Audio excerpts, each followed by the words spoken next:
నేను అమృత థియేటర్ హన్మకొండను నర్సంపేట్ జయశ్రీ టాకీస్కి ఓనర్నండి.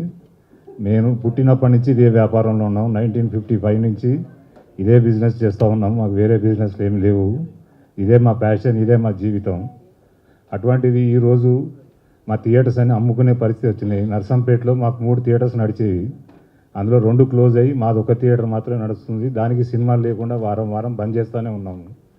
మాకు ఇచ్చేది వారానికి 50,000 కిరాయి, నెలకి 50,000 ఒక సినిమా ఒక వారం ఇస్తారంతే.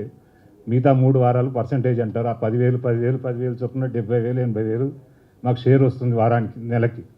దాంట్లో 10 మంది 5 వర్కర్ని పెట్టినా 10,000 ఏంది, వాళ్ళు ఎవరు రావట్లేదు. 50,000 జీతాలు పోతున్నాయి, 50,000 కరెంటు బిల్ పోతుంది, మెయింటెనెన్స్కి మంత్లీ మెయింటెనెన్స్ 1,50,000 వస్తుంది.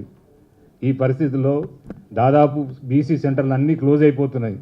మేము ఏదో దాన్ని పట్టుకొని వేలాడుతున్నాం తప్పితే, ఈ పరిస్థితుల్లో మాకు ఫస్ట్ వీక్ రెంట్ కనుక వచ్చి ఉంటే ఆ ఫస్ట్ వీక్ 1,00,000 మాకు షేర్ వస్తే ఆ నెలంతా గడుపుకుంటాం. మిగతా వారాలు వచ్చినా రాకున్నా ఇది మా పరిస్థితి. కాబట్టి దీన్ని చూసి మీరు మా పరిస్థితులు, మా ఆవేదన గమనించి మీరు కోఆపరేట్ చేయాలని ప్రొడ్యూసర్స్కి, డిస్ట్రిబ్యూటర్స్ అందరికీ కోఆపరేట్ అడుగుతున్నామండి.